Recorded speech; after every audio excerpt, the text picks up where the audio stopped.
Assalamu alaikum, dear viewers and students. Welcome again my YouTube channel Learning with Asghar Mari. इसी previous lecture में हमने chapter number 4 यानी journal science class 8 के chapter number 4 की exercise complete आप लोगों के साथ डिस्कस किए। आज का जो हमारा टॉपिक होगा वो चैप्टर नंबर 5 यानी केमिकल रिएक्शन। और इस चैप्टर की एक्सरसाइज की जितने भी एमसीक्यूज़ हैं, फिल इन द ब्लैंक्स हैं, ट्रू फॉल्स हैं, वो हम आप लोगों के साथ डिस्कस करेंगे। सबसे पहले हमारे पास एमसीक्यूज़ आता है।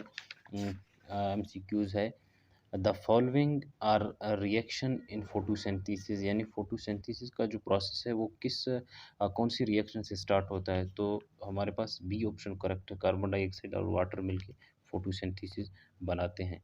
उसके बाद हमारे पास एमसीक्यूज आता है इन एनी केमिकल रिएक्शंस, किसी भी केमिकल रिएक्शन में क्या होता है, मैटर जो है ना can neither be created nor be destroyed.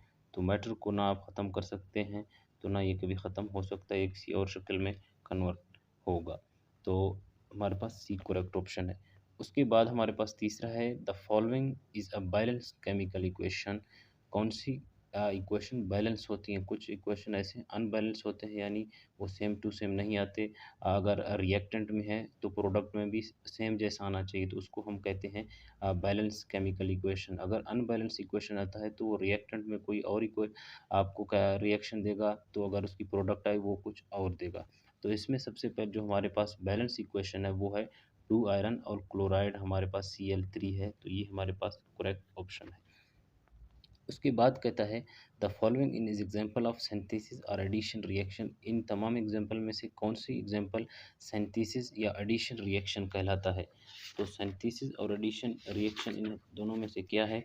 Synthesis और एडिशन रिएक्शन सबसे पहले बताऊं आपको, उस रिएक्शन को कहते हैं जिसमें कोई नए कंपाउंड बने या कोई केमिकल कम्बशन कम्बिनेशंस की वजह से दो या दो से ज़्यादा एलिमेंट्स हो, लेकिन वो डिफरेंट कंपाउंड्स हों। क्या हो वो डिफरेंट कंपाउंड्स हों, उसको आप सिंथेसिस या एडिशन रिएक्शन कह सकते हैं। तो इसका जो करेक्ट ऑप्शन वो आएगा हमारे पास कैल्शियम कार्बोनेट्स प्लस हीट जब हम करते हैं तो कैल्शियम ऑक्साइड और हमें देगा कार्बन डाइऑक्साइड, ये हमारे पास करेक्ट ऑप्शन है। नेक्स्ट हमारे पास एमसीक्यूज है the following is an example for decomposition reaction. Decomposition reaction हम किसको कहते हैं? उस रिएक्शन को कहते हैं जिसमें किसी भी कंपाउंड को हीटअप किया जाए या इसमें इलेक्ट्रिसिटी पास की जाए तो वो ब्रेक डाउन हो। क्या हो? वो ब्रेक डाउन हो छोटे पीसेस में, तो उसको हम डीकम्पोजिशन कहते हैं। तो इसका जो करेक्ट ऑप्शन है वो होता है 2 PbNO3 को हीट के ज़रिए से हम हीटअप करते हैं तो ये हमें देगा 2PO plus 4NO2 plus O2, हमारे पास करेक्ट ऑप्शन है। उसके बाद हमारे पास नेक्स्ट इसके जो आते हैं इस चैप्टर के, हमारे पास इतने ही एमसीक्यूज़ थे जो हमने आप लोगों के साथ डिस्कस किए। नेक्स्ट इस चैप्टर के आते हैं फिल इन द ब्लैंक्स। हमारे पास जो पहला हम फिल इन द ब्लैंक्स है burning is an example of dash reaction.